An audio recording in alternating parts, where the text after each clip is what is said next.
Hey guys. Yeah. So the thing with the beanie, this is why you don't drink and do lots of drugs and end up in ICU several times over, because not only is it not worth dulling your sparkle and letting the universe be without your light every day. And it sort of leads into my beanie, really, too, doesn't it? I didn't mean it for to be that way. But the damage that I've done from taking copious amounts of alcohol and copious amounts of opiates, whether it was in a day where I was just getting through the day or whether it was for an overdose to actually try to finish my presence here on this earth, has left me with consequences not only of the mental scarring kind, but body-wise, as you can see, I'm not healthy. I have a broken immune system. There's a lot of questions medically around my illness. There's not a lot of answers for me, other than, I've just pushed it too far. So I have trouble regulating my temperature, so I often will wear beanies even on quite warm days. It's quite warm here in Yamba today. Just a slight breeze. I get chilled really quickly. I have unfortunately been suffering from an allergic reaction. So this is not, while I have lashes, yes, and Sarah is an amazing technician, and very professional, and, my flare-up is not her doing whatsoever.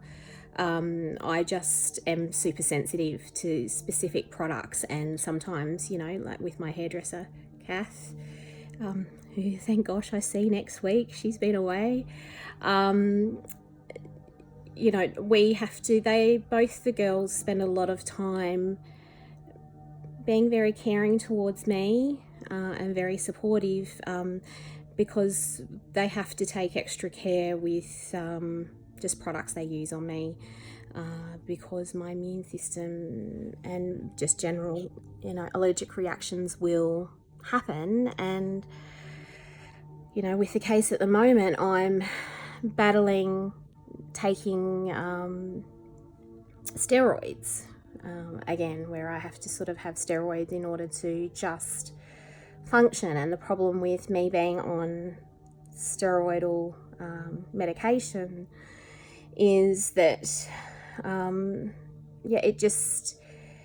it gives me that temporary energy lift, but on a whole it does end up making me feel flat worse, if I don't monitor the usage,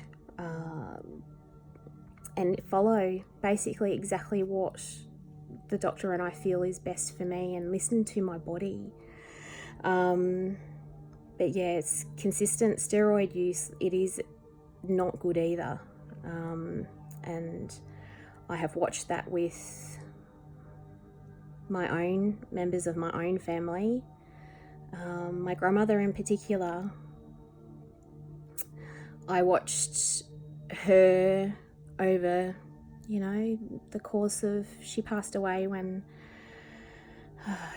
just a month after I got married in 2003. So in that couple of decades that I did get to have her on this earth, I watched her just medicate every single day. And I remember what those medications were now. I know what they are that she was given.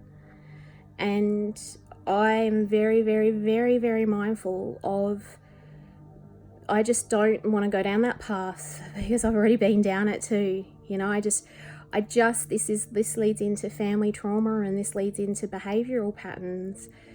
I just am really, really mindful that you know, I do have to question every single bit of drug, cannabis, steroidal, antihistamine, nasal sprays, eye creams. I do analyze absolutely every single thing that I take. Not because I'm paranoid, but because I have to make a commitment and a dedication to myself to know what I'm doing, to know what the consequences of taking that medication or taking that inhalant is going to do to me. Like that's the other thing that I have is that, especially with those bushfires that we had here in Yamba, was, and my son Cooper was incredibly sick. Those that have known me since Cooper was a baby would know that Cooper was incredibly ill for the first 12 months of his life. Actually, for the first 5 years, we battled incredibly with his chronic asthma, chronic ear infections, just chronic immune deficiencies and allergies. He's outgrown them. He had head to toe eczema and stuff like that. He's outgrown them to some degree, but you know, he has flares up. And so yeah, him and I, with those bushfires, our asthma, both of us were just really bad. When I take Ventolin or Asmol, it revs me up, but it makes my heart, like I can feel my heart beating really fast, and the shakes start. So that DTs, earlier in my last video, I talked about having the shakes. So when I get nervous now, or when something happens to me, like I seem to have a rush of cortisol, basically adrenaline. So if I get nervous, someone scares me, someone, you know, like something happens and I get a rush of, for whatever reason, my body needs to release a rush of adrenaline, it leaves me shaky. And so when I take Ventolin, that's what that does to me. It's really brutal. So things like the cannabis inhalants that I've been posting, sharing and things like that, I'm really intrigued to see how that, you know, how those progress. I'm really monitoring. I have been, as you all know, for quite some time, but I am really researching and monitoring that market in Canada and US and Europe, to see, you know, what those results of those studies and those findings are. I definitely know, and my GP can't doubt it, that I have, despite how I look right now, the difference between me this time and last year is that, I mean, I just manage my illness. My illness is probably bad because stress at the moment is bad. You know, we've all got those money worries, haven't we? You know, but on a whole, I mean, last year I was doing the Western medicine style of things, and that was, I was taking their steroids, I was taking antibiotics, I was doing all of those things, and I was blowing up like a balloon. I was 30 kilos heavier. I was miserable. I was in pain. I was stiff. I was depressed. Okay, fair enough too. I was going through a very needed breakup. But, you know, on a whole, that the pharmaceuticals wasn't flipping working. I was still so sick. No, I've digressed. See what happens. Anyway, getting back to this, the difference between this time and last year, that's right. So the management side of things for me at the moment is that I do feel more confident in my ability to listen to my body. I have been to the brink of life. Guys, I've been to the brink of life. I don't share posts. I don't talk things that I try not to, that I haven't experienced myself. That's the rich literally the whole point of me creating 2464 Mental Health Coach and how it's come about is sharing experience, sharing my knowledge, sharing the information, sharing the what ifs, sharing the, oh, how does that work?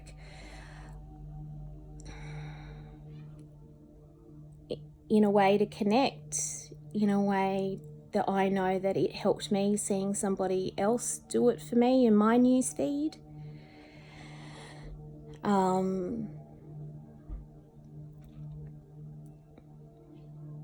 Talking about suicide is not an easy thing for me. And this is something that I suppose I really, really, really want to get across to people, is that while some folks do feel that they know me, there is so much more to my life that a lot of people really still and will not ever know about. There is a certain level of privacy a person does need. Every single soul deserves it.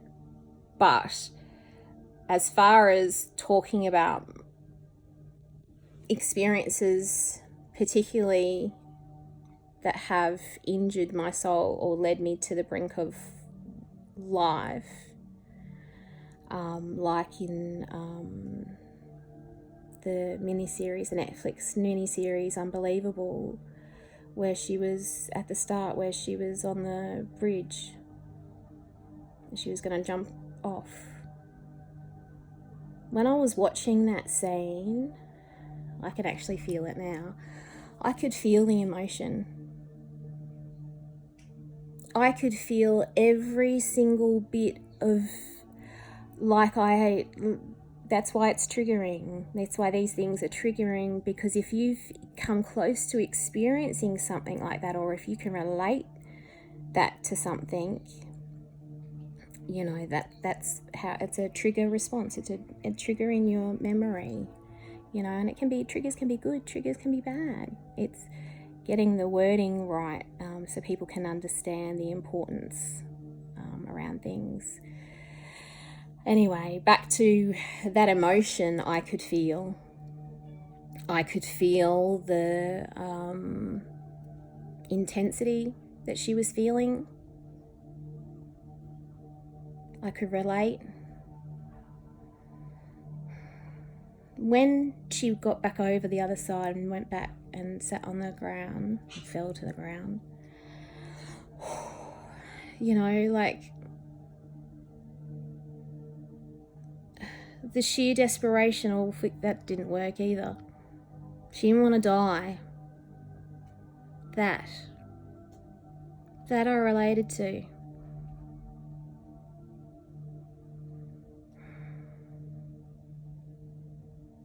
Now, she didn't have all the answers. She didn't have any answers. She was scared. She was lonely. She was depleted. She'd been abused. She was frightened.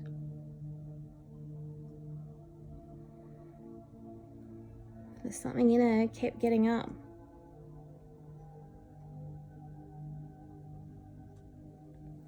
That is what I relate to.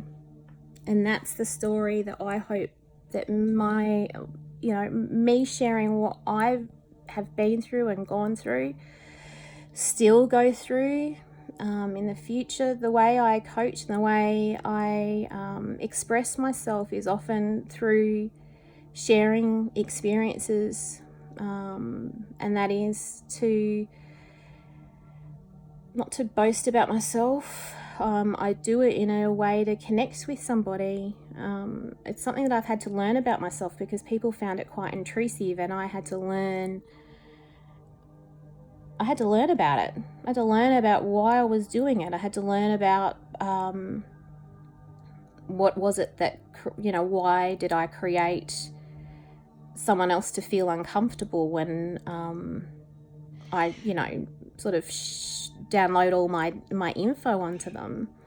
And this is the fine line between a difference between, you know, counselling and coaching as well. Too, I do understand about putting, oh, I'm doing better. Look, you know, if anyone ever tells you that they know everything, don't fucking believe them. Full of shit. You can't know everything. I don't claim to have it all sorted, okay? I'm not God, people. But I do my best now to be aware that when I share something, it will evoke emotion in somebody. Okay, whether I just like it, it's the reason why I'm sharing it. You know, it could be quite powerful, and I could be offloading, you know, my hurt and my anger, and I need to be mindful that I'm not doing that. So when I'm sharing a story, while I'm using it to connect with you, I do need to be mindful in the capacity that I'm doing that in. And I say that because I'd like all of you guys to think more on that too. You know, be mindful of your impact that you're having in somebody's life. Realize that you are a powerful being. You are a powerful person in your mindset when you use this and interact with someone every single day. Or even if you use your hands and you send people text messages. Being mindful of how you word things, how you approach things, how you drop off and ghost, how you interact does have power over another being's soul. Now, a story, and it has been bothering me, and I think I will do that this week, is send a message to this person if they don't see this video. A couple of weeks ago, I was just having a really, really, really, really bad day in general. And I'd been there for a lot of people, which is really important to me, and it means a lot to me. I was just tense and tight, and somebody rang me from somewhere needing $10 because I had underpaid an invoice to them. It was for some, I won't say actually what the whole incident was, because then it would really give it away.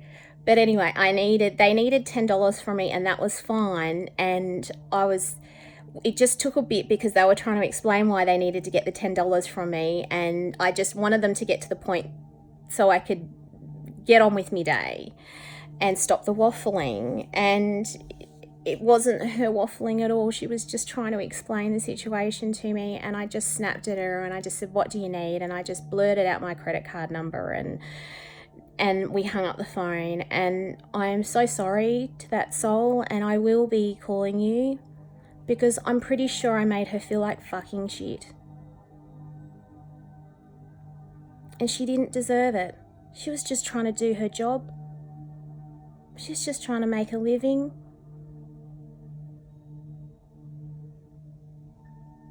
You know, and while there's this onus that we got to take care of ourselves and stay in your own lane, and guys, that is so flipping also important. I think the message of this video is already, I actually was going to start on something completely different, but it kindly went in this whole living suicide awareness thing and powerful emotions that we share. So I think I'll stick with this, but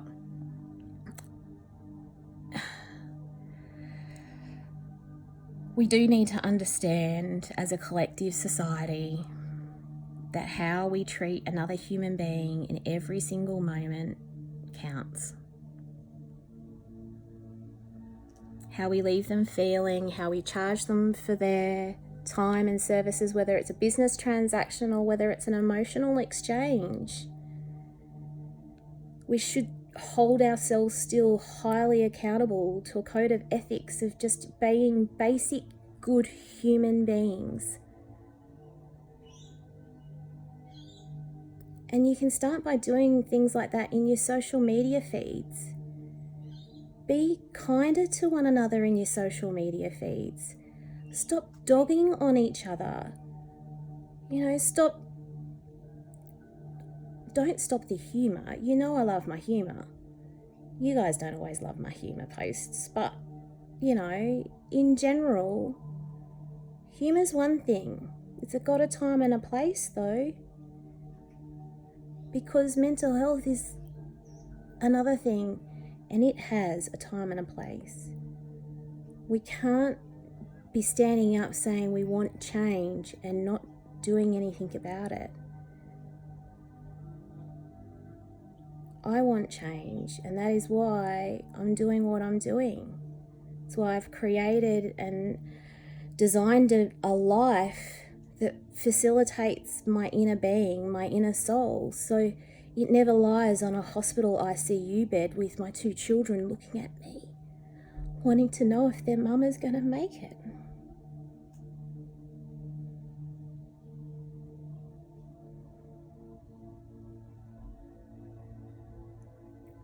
You know, and I want people to be respectful and mindful and understand that I've got 2 amazing souls who are on this journey with me.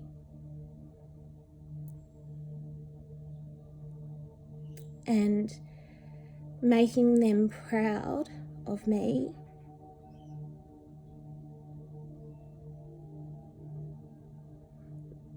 is an ego thing, and it means a lot to me because they've earned it.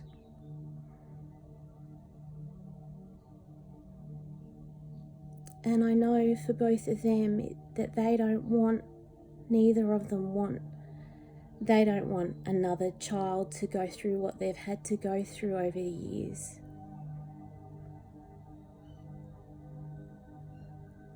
My family is still in quite a toxic trauma cycle that I'm not sure that, you know, my generation, my siblings, I have 2 sisters, I'm not sure if we're going to be healed, but I hope my grandbabies, they'll know of this family tragedy. They'll know the stories, but they'll know of hopefully only a family that's full of amazing love and strength of mental health, not known for its history of psychotic illnesses and suicide attempts, because that is my dad's history as well as my own. You know, I don't want this to be my son and my daughter's history, which is why I do what I do. So I do appreciate everybody who continues to support me in whichever way you can. I know it's been a lot of posts lately about, like, you know, the website and making a donation or like towards the cost of Facebook. But that's because people do give me a call, and I'll, you know, sometimes I'll talk to them for 20 minutes or 25 minutes if there's an emergency crisis situation. But that's all they need. They just need that initial sort of emergency triage, sort of mental health intervention. And I haven't really been charging for this sort of thing, and that's why I've created this, where I've been able to say to a couple of people, oh, well, look, you know, you can just head to that button on my Facebook page and just donate something towards me. So just like going to an AA meeting and things like that, you know how, or going, I don't know, to some sort of facility where you might get some mental health education and some support, and, you know, they just ask you to chip in.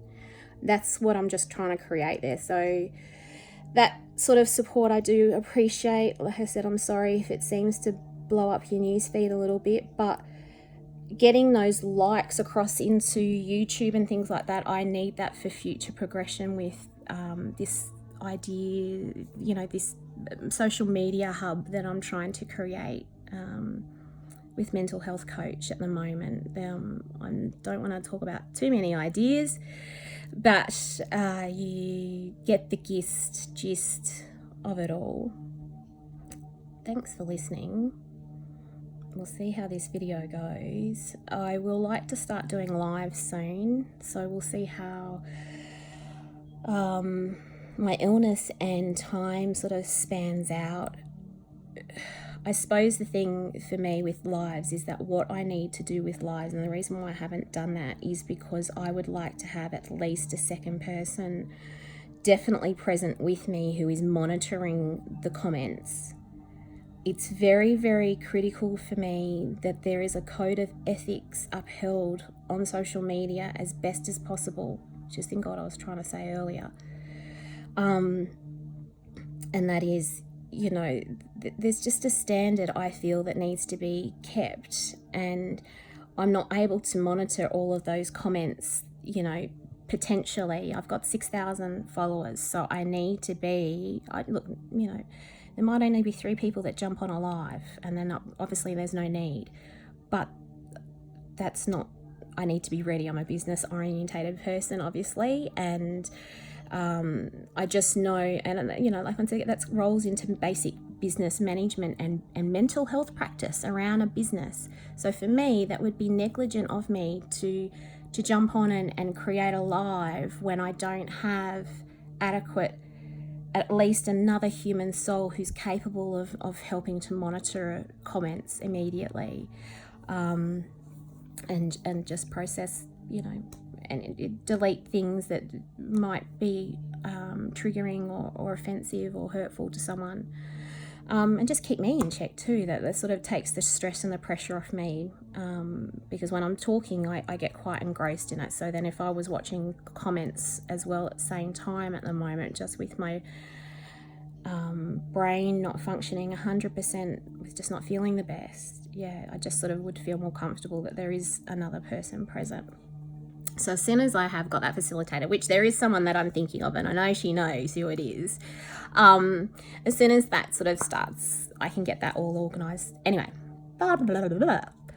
Thanks for listening, guys. Hopefully my eyes will be a bit better next time around with a video, and my hairdresser is back from the trip of a lifetime, so the hair will be looking snazzy. But the beanie is important, that said.